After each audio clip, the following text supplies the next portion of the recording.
Cât costă un site web? Este prima întrebare pe care o au mulți antreprenori. În România găsești site-uri de la 100 de euro până la 3000 de euro. În general, din ce am observat noi, un site în WordPress costă în jur de 800 de euro. Rămâi cu noi câteva minute și îți explicăm de ce și dacă chiar ai nevoie de un website sau nu. Întrebarea reală, care te costă chiar acum, este: cât te costă să ai un site ieftin sau unul slab? Astăzi îți voi arăta de ce un website slab este de fapt cea mai scumpă decizie de business pe care o poți lua. În afaceri există triunghiul valorii: bun, rapid și ieftin. Regula este că poți alege doar două. Dacă vrei un site ieftin și rapid, nu va fi bun. Va fi un șablon WordPress vechi care se încarcă în 5 secunde, iar statisticile ne arată că dacă un site se încarcă greu, 40% din trafic este instant. Asta înseamnă că la fiecare 1000 de euro pe care îi bagi în reclame, Meta ori Google, 400 de euro sunt aruncați direct pe fereastră pentru că site-ul este lent. Un site ieftin nu este o economie, este o gaură neagră pentru bugetul tău de marketing viitor. La polul opus avem arhitecturile digitale premium. Deci unele companii plătesc 2000 sau chiar 5000 de euro pentru un sistem custom, pentru a elimina frecarea și timpul pierdut.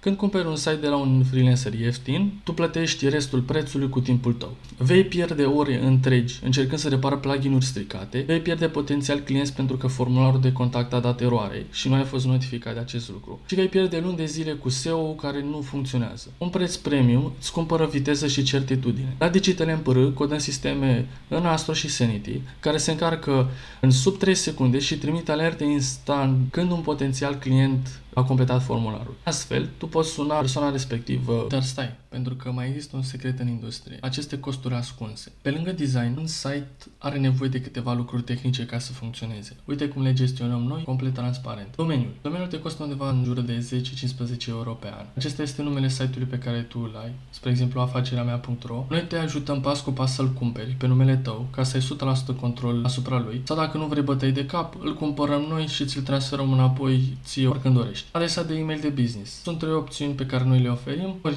avem o redirecționare, tu ai adresa de e-mail, spre exemplu office arond numele companiei tale, ro, și în momentul în care o persoană trimite e-mail către acea adresă de e-mail, tu primești pe e-mailul tău personal și tu o să răspunzi prin e-mailul tău către persoana care te-a întrebat. Mai există opțiunea în care putem să cumpărăm un hosting pentru e-mailuri, astfel încât tu ai propria căsuță de e-mailuri în care tu poți să trimiți și să primești mail-uri și pentru fiecare persoană din echipa ta putem să punem mai multe e-mailuri. Cam asta costă în jur de 1-2 euro pe lună. Sau opțiunea premium, pe care o recomandăm persoanelor cu echipe mai mari, este cea de Google Workspace. Te ajută, ai un Google Drive, te loghezi cum te-ai loga într-un cont de Gmail, numai că te loghezi cu adresa business-ului tău. Google Workspace oferă posibilitatea de a avea docs, de a avea sheets, de a avea prezentări, de a putea colabora cu mai multe persoane. Deci dacă vrei ca toate detaliile firmei pe care le ai sau toate lucrurile pe care le ai să fie puse într-un singur loc, poți avea acest drive special pentru chestia asta. El costă în jur de 6-8 euro pe lună. Aici este cea mai mare problemă: partea de mentenanță. Am avut recent o discuție cu un client care ne spunea că fosta agenție îi cerea 200-300 de lei în fiecare lună doar pentru mentenanță. La noi, mentenanța este 0 lei. 0. De ce? Pentru că noi construim site-ul de la 0, prin cod. Nu folosim teme sau plugin-uri care pică săptămânal. Noi stăm și monitorizăm site-ul, iar dacă, să zicem, prin absurd, apare o eroare, o rezolvăm noi